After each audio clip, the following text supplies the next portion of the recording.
Coefficient of expansion of liquid when heated in copper vessel is C। देखिए ये gamma apparent जो दिया है, गामा एपरेंट वो C दिया है। And when heated in silver of vessel S vessel and when heated in silver vessel is S। तो gamma apparent silver में जो किया जा रहा है वो उस समय S दिखा रहा है। सी कब दिखा रहा था? कॉपर में। कॉपर में गर्म करने पे एपरेंट कोएफिशिएंट ऑफ एक्सपेंशन सी है, और जब उसको सिल्वर में किया गया तो apparent coefficient of expansion S है।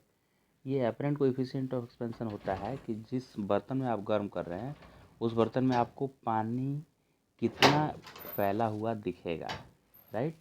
चेंज इन वॉल्यूम का फॉर्मूला होता है initial volume gamma delta theta. तो गामा का वैल्यू क्या है? Change in volume per unit volume per unit angle, ठीक है।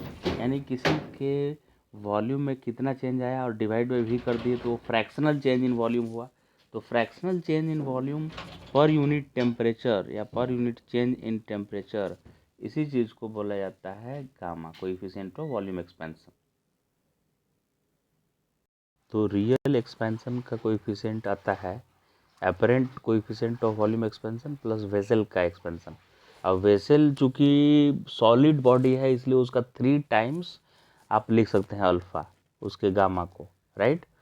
तो कॉपर के लिए पहले लिखेंगे तो रियल कॉपर के बर्तन में real coefficient of volume expansion होगा जो एपरेंट आपको नज़र आया है, जो सी दिया हुआ है उन्होंने, प्लस जो वेसल है कॉपर का उसका 3 टाइम्स किए हैं क्योंकि ये linear coefficient of volume linear या कोएफिशिएंट ऑफ लीनियर एक्सपेंशन माना गया है अल्फा को। तो ये इक्वेशन आ गया C प्लस 3A। अब इसको A मानने के लिए बोला है, लीनियर एक्सपेंशन को A मानना है आपको कॉपर को। वैसे ही सिल्वर के लिए करें तो रियल तो दोनों का सेम ही होगा, रियलिटी में पानी को जितना फैलना होगा उतना ही फैला होगा, उतना ही एक्सपेंशन हुआ होगा। और जो एपरेंट है वो S लिखा हुआ है सिल्वर के बर्तन में। अब सिल्वर का अगर बर्तन का अल्फ़ा है लीनियर एक्सपेंशन का कोएफिशिएंट तो 3 अल्फ़ा करने से वॉल्यूम एक्सपेंशन का मिलेगा। तो ये इक्वेशन आपके लिए दूसरा हो गया।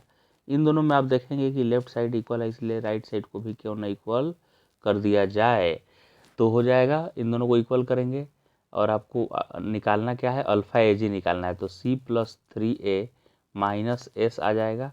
C plus 3A minus S divided by 3। ये 3 अल्फ़ा था तो 3 डिवाइड हो गया जाके। तो इस तरह से अल्फ़ा सिल्वर मिल जाएगा। कौन सा ऑप्शन आया? C minus S plus 3A divide by 3।